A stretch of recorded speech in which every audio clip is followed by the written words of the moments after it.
नमस्कार। ये महाभारत कथा पूरी तरह से वेद व्यास महाभारत के ऊपर आधारित है। यदि आप इसका निरंतर श्रवण करते रहना चाहते हैं तो इस चैनल को सब्सक्राइब ज़रूर कर लें और आगे आने वाली सभी पॉडकास्ट के नोटिफिकेशन के लिए बेल आइकन को भी ज़रूर से प्रेस कर दें। अब हम सुनेंगे व्यास जी का युधिष्ठिर के पास आना और उन्हें तप एवं दान का महत्व बताना। वैशंपायन जी कहते हैं, जन्मेजय, इस प्रकार वन में रहते हुए महात्मा पांडवों के 11 वर्ष बड़े कष्ट से बीते। वे फल मूल खाकर रहते थे, सुख भोगने के योग्य होकर भी महान दुख सहते थे। वे सब के सब महापुरुष थे, इसलिए ये सोचकर कि ये हमारे कष्ट का समय है, इसे धैर्यपूर्वक सहन करना चाहिए, घबराते नहीं थे। राजा युधिष्ठिर सोचते, हमारे भाइयों पर जो ये महान दुख आ पड़ा है, ये मेरी ही करनी का तो फल है। ये सब मेरे ही अपराध से तो कष्ट भोग रहे हैं। ये बातें उनके हृदय में कांटे सी चुभती थी। उन्हें रात भर निद्रा नहीं आती थी। अर्जुन, भीम, नकुल, सहदेव और द्रौपदी भी राजा युधिष्ठिर का मुंह देखकर सारा कष्ट धैर्यपूर्वक सह लेते थे। चेहरे पर दुख का भाव प्रकट नहीं होने देते थे। उत्साहयुक्त चेष्टाओं से उनके शरीर का भाव सा बदल गया। एक समय की बात है, सत्यवती नंदन व्यास जी पांडवों को देखने के लिए वहां आए। उन्हें आते देख युधिष्ठिर आगे बढ़कर उनके सत्कार के साथ उन्हें लिवा लाए। उन्हें आदरपूर्वक एक आसन पर बिठाया और भक्ति भाव से प्रणाम करके प्रसन्न किया। फिर स्वयं भी सेवा के विचार से विनयपूर्वक उनके पास ही बैठ गए। अपने पौत्रों को वनवास के कष्ट से दुर्बल और जंगली फल मूल खाकर जीवन निर्वाह करते देख व्यास जी की आंखों में आंसू भर आए। वे गदगद कंठ से बोले, महाबाहु युधिष्ठिर, सुनो, संसार में तपस्या के बिना किसी को कुछ उच्च कोटि का सुख नहीं मिलता। तप से बढ़कर कोई दूसरा साधन नहीं है। तप से ही महत्पद अर्थात ब्रह्म की प्राप्ति होती है। कहाँ तक कहें, तुम थोड़े में ही जितना जान लो, ऐसी कोई वस्तु नहीं है जो तपस्या से न मिल सके। सत्य, सरलता, क्रोध का अभाव, देवता और अतिथियों को देकर अन्नादि ग्रहण करना, इंद्रियों और मन को वश में रखना, दूसरों के दोष न देखना, किसी जीव की हिंसा न करना, बाहर भीतर की पवित्रता रखना, ये सद्गुण मनुष्य को पवित्र बनाने वाले हैं। इनसे अभ्युदय और निःश्रेयस की सिद्धि होती है। जो लोग इन धर्मों का पालन न कर अधर्म में रुचि रखने वाले हैं, उन्हें पशु पक्षी आदि तिर्यक योनियों में जन्म लेना पड़ता है। उन कष्टदायक योनियों में जन्म लेकर वे कभी सुख नहीं पाते। इस लोक में जो कुछ कर्म किया जाता है उसका फल परलोक में भोगना पड़ता है। इसलिए अपने शरीर को तप और नियमों के पालन में लगाना चाहिए। राजन, समय पर यदि कोई ब्राह्मण या अतिथि आ जाए तो प्रसन्न होकर अपनी शक्ति के अनुसार उसे दान दें। विधिवत पूजा करके उसे प्रणाम करें और मन में कभी मत्सर को स्थान न दें। युधिष्ठिर ने पूछा, महामुने, दान और तपस्या में किसका फल अधिक है और इन दोनों में कौन कठिन है? व्यास जी ने कहा, राजन, दान से बढ़कर कठिन कार्य इस पृथ्वी पर कोई दूसरा नहीं है। लोगों को धन का लोभ विशेष होता है। धन मिलता भी बड़े कष्ट से है। उत्साही मनुष्य धन के लिए अपने प्यारे प्राणों को भी मोह छोड़कर जंगलों में भटकते हैं, समुद्र में गोते लगाते हैं, कोई खेती करते हैं, कोई गौएं पालते हैं। कोई लोग तो धन की इच्छा से दूसरों की दासता भी स्वीकार कर लेते हैं। इस प्रकार कष्ट सहकर कमाए हुए धन का त्याग बड़ा ही कठिन है। अतः दान से दुष्कर कोई कार्य नहीं है। इसलिए मैं दान को सर्वश्रेष्ठ मानता हूँ। उसमें भी यदि धन न्याय से कमाया गया हो और उत्तम देश, काल तथा पात्र का विचार करके उसका दान किया जाए तो इसका और भी अधिक महत्व समझना चाहिए। अन्यायपूर्वक प्राप्त किए हुए धन से जो दान धर्म किया जाता है वो कर्ता की महान भय से रक्षा नहीं करता। युधिष्ठिर, यदि अच्छे समय पर शुद्ध भाव से सत्पात्र को थोड़ा भी दान दिया जाए तो परलोक में उसका अनंत फल होता है। इस विषय में जानकार लोग एक पुराने इतिहास का उदाहरण दिया करते हैं कि मुद्गल ऋषि ने एक द्रोण अर्थात 15.5 सेर के लगभग धान का दान करके महान फल प्राप्त किया था। अब है मुद्गल ऋषि की कथा। युधिष्ठिर ने पूछा, भगवान, महात्मा मुद्गल ने एक द्रोण धान का दान कैसे किया और किस विधि से किया तथा वो दान किसने दिया गया था, ये सब मुझे बताइए। व्यास जी बोले, राजन, कुरुक्षेत्र में एक मुद्गल नामक ऋषि रहते थे। वे बड़े धर्मात्मा और जितेंद्रिय थे, सदा सत्य बोलते और किसी की भी निंदा नहीं करते थे। अतिथियों की सेवा का उन्होंने व्रत ले रखा था। बड़े कर्मनिष्ठ और तपस्वी महात्मा थे। सील और उच्च वृत्ति से उनकी जीविका चलती थी। 15 दिनों में एक द्रोण धान इकट्ठा कर लेते थे। उसी से इष्टिकृत नामक यज्ञ करते और 15वें दिन प्रत्येक अमावस्या तथा पूर्णिमा को दर्श पौर्णमास यज्ञ किया करते थे।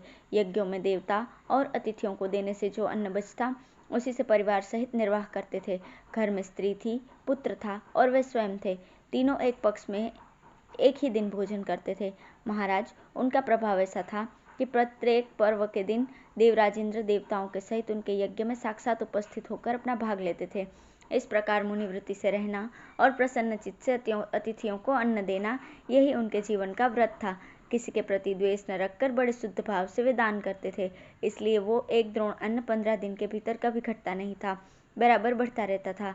दरवाजे पर अतिथि देखकर उस अन्न में अवश्य वृद्धि हो जाती थी। सैकड़ों ब्राह्मण और विद्वान उसमें से भोजन पाते, पर कमी नहीं आती। मुनि के एक व्रत की ख्याति बहुत दूर तक फैल चुकी थी। एक दिन उनकी कीर्ति कथा दुर्वासा मुनि के कानों में पड़ी। वे नंग धड़ंग पागलों का सा वेश बनाए, मुंड मुंडाए, कटु वचन कहते हुए वहां आ पहुंचे।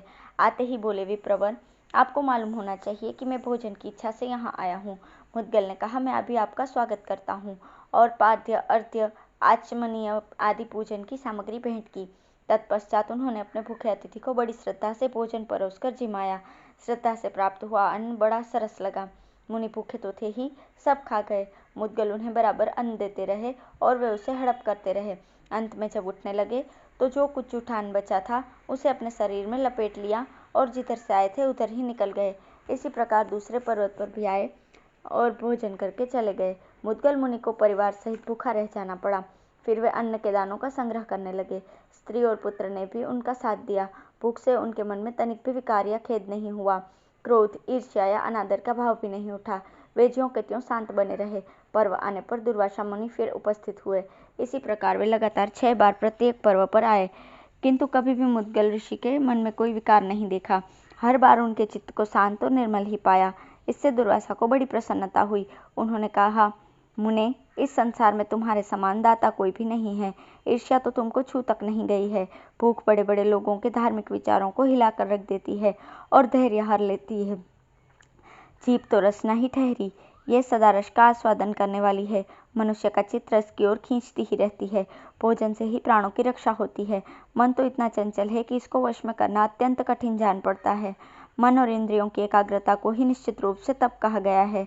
इन सब इंद्रियों को काबू में रखकर भूख का कष्ट सहते हुए बड़े परिश्रम से प्राप्त किए हुए धन को शुद्ध हृदय से दान करना अत्यंत कठिन है, किंतु ये सब कुछ तुमने सिद्ध कर लिया है। तुमसे मिलकर मैं बहुत प्रसन्न हूँ। तुम्हारा अपने ऊपर अनुग्रह मानता हूँ। इंद्रिय विजय, धैर्य, दान, सम, दम, दया, सत्य और धर्म, ये सब तुम में पूर्ण रूप से विद्यमान है। तुमने अपने शुभ कर्मों से सभी लोगों को जीत लिया है, परम पद प्राप्त कर लिया है। देवता भी तुम्हारे दान की महिमा गा गा कर उसकी सर्वत्र घोषणा करते हैं। दुर्वासा मुनि इस प्रकार बात कह ही रहे थे कि देवताओं का दूत एक विमान के साथ वहां आ पहुंचा। उसमें दिव्य हंस और सारस जुटे हुए थे और उससे दिव्य सुगंध फैल रही थी। वो देखने में बड़ा ही विचित्र और इच्छानुसार विचरने वाले थे। देवदूत ने महर्षि मुद्गल से कहा, मुने, ये विमान आपको शुभ कर्मों से प्राप्त हुआ है। मुने, इस पर बैठिए, आप सिद्ध हो चुके हैं। देवदूत की बात सुनकर महर्षि ने उससे कहा, देवदूत, सत्पुरुषों में 7 पग एक साथ चलने से ही मित्रता हो जाती है। उसी मैत्री को सामने रखकर मैं आपसे कुछ पूछ रहा हूँ। उत्तर में जो सत्य और हितकर बात हो उसे बताइएगा। आपकी बात सुनकर फिर अपना कर्तव्य निश्चित करूंगा। प्रश्न ये है, स्वर्ग में क्या सुख है और क्या दोष है? देवदूत बोला, महर्षि मुद्गल, आपकी बुद्धि बड़ी उत्तम है। जिसको दूसरे लोग बहुत बड़ी चीज समझते हैं, वो स्वर्ग का उत्तम सुख आपके चरणों में लौट रहा है। फिर भी आप अनजान से बनकर इसके संबंध में विचार कर रहे हैं। पूछते हैं, ये कैसा है? आपकी आज्ञा के अनुसार मैं बताता हूँ। स्वर्ग यहाँ से बहुत ऊपर का लोक है। उसको स्वर्लोक भी कहते हैं। बड़े उत्तम मार्ग से वहाँ जाना होता है। वहाँ के लोग सदा विमानों पर विचरा करते हैं। जिसने तप, दान या महान यज्ञ नहीं किए हैं अथवा जो असत्यवादी या नास्तिक हैं, उनका इस लोक में प्रवेश नहीं होता। जो लोग धर्मात्मा, जितेंद्रिय, शम दम से संपन्न और द्वेष रहित हैं तथा जिन्होंने दान धर्म का पालन किया है, वे उस लोक में जाते हैं। इसके सिवा वे सूरवीर भी, जिनकी वीरता युद्ध में प्रमाणित हो चुकी है, स्वर्ग लोक के अधिकारी हैं। वहाँ देवता, साध्य, विश्वदेव, महर्षि याम, धाम, गंधर्व और अप्सरा, इन सबके अलग अलग अनेकों लोक हैं, जो बड़ी ही कांतिमान, इच्छानुसार प्राप्त होने वाले भोगों से संपन्न तथा तेजस्वी हैं। स्वर्ग में 33,000 योजन का एक बहुत ऊंचा पर्वत है, जिसका नाम है सुमेरुगिरी। वो पर्वत सुवर्ण का है। उसके ऊपर देवताओं के नंदनवन आदि अनेकों सुंदर उद्यान हैं, जो पुण्यात्माओं के विहार के स्थान हैं। वहाँ किसी को भूख प्यास नहीं लगती, मन में कभी उदासी नहीं आती, गर्मी और झाड़े का कष्ट नहीं होता और न कोई भय ही होता है। वहाँ कोई ऐसी अशुभ वस्तु नहीं होती जिसको देखकर घृणा हो। सब और मन को प्रसन्न करने वाली सुगंध छाई रहती है। शीतल मंद हवा चलती रहती है। सब और मन और कानों को प्रिय लगने वाले शब्द सुन पड़ते हैं। वहाँ कभी शोक नहीं होता, किसी का विलाप नहीं सुनाई देता, न बुढ़ापा आता है और न शरीर में थकावट का अनुभव होता है। स्वर्गवासियों के शरीर में तेजस तत्व की प्रधानता होती है। वे शरीर पुण्य कर्मों से ही प्राप्त होते हैं। माता पिता के रजवीर्य से उनकी उत्पत्ति नहीं होती। उनमें कभी पसीना नहीं निकलता, दुर्गंध नहीं आती और मलमूत्र भी नहीं होता। उनके कपड़े कभी मैले नहीं होते। वहाँ के दिव्य कुसुमों की मालाएं दिव्य सुगंध फैलाती रहती हैं, कभी कुमलाती नहीं। तुम्हारे सामने जो ये विमान है, ऐसे विमान वहाँ सबके पास होते हैं। वे किसी से ईर्ष्या नहीं रखते, द्वेष नहीं मानते, बड़े सुख से जीवन व्यतीत करते हैं। इन देवताओं के लोकों से भी ऊपर अनेकों दिव्य लोक हैं। इनमें सबसे ऊपर ब्रह्मलोक है। वहाँ अपने शुभ कर्मों से पवित्र ऋषि मुनि जाते हैं। वहीं रुभु नामक देवता भी रहते हैं, जो स्वर्गवासी देवताओं के भी पूज्य है। देवता भी उनकी आराधना करते हैं। उनके लोक स्वयं प्रकाश हैं, तेजस्वी हैं और सब तरह की कामनाओं को पूर्ण करने वाले हैं। उन्हें लोगों के ऐश्वर्य के लिए मन में ईर्ष्या नहीं होती। आहुति पर उनकी जीविका निर्भर नहीं हुआ करती। उन्हें अमृत पीने की भी आवश्यकता नहीं रहती। उनके देह दिव्य ज्योतिर्मय है। उनका कोई विशेष आकार नहीं। वे सुख स्वरूप हैं। सुख भोग की इच्छा उन्हें कभी नहीं होती। वे देवताओं के भी देवता एवं सनातन हैं। महाप्रलय के समय भी उनका नाश नहीं होता। फिर उनमें जरा मृत्यु की आशंका हो तो कैसे हो। हर्ष प्रीति सुख दुख राग द्वेष आदि का उनमें अत्यंताभाव होता है। स्वर्ग के देवता भी उस स्थिति को प्राप्त करना चाहते हैं। वो परासिद्धि की अवस्था है, जो सबको सुलभ नहीं है। भोगों की इच्छा रखने वाले तो उस स्थिति को पा भी नहीं सकते। ये जो 33 देवता हैं, उन्हीं के लोगों को मनीषी पुरुष उत्तम नियमों के आचरण से तथा विधि पूर्वक दिए हुए दान से प्राप्त करते हैं। तुमने अपने दान के प्रभाव से ये सुखमयी सिद्धि प्राप्त की है। अपनी तपस्या के तेज से दैदीप्यमान होकर अब उसका उपभोग करो। हे विप्र, यही स्वर्ग का सुख है और ये ही वहाँ के अनेकों प्रकार के लोक हैं। इस प्रकार अब तक तो मैंने स्वर्ग के गुण बताए हैं, अब दोष भी सुनो। स्वर्ग में अपने किए हुए कर्मों का ही फल भोगा जाता है, नया कर्म नहीं किया जाता। वहाँ का भोग अपनी मूल पूंजी गवाकर ही प्राप्त होता है। मेरी समझ में यही वहाँ का सबसे बड़ा दोष है कि वहाँ से एक न एक दिन पतन हो ही जाता है। सुखद ऐश्वर्य का उपभोग करके उसमें निम्न स्थानों में गिरने वाले प्राणियों को जो असंतोष और वेदना होती है, उसका वर्णन करना कठिन है। उनके गले की माला कुम्हला जाती है, यही स्वर्ग से गिरने की सूचना है।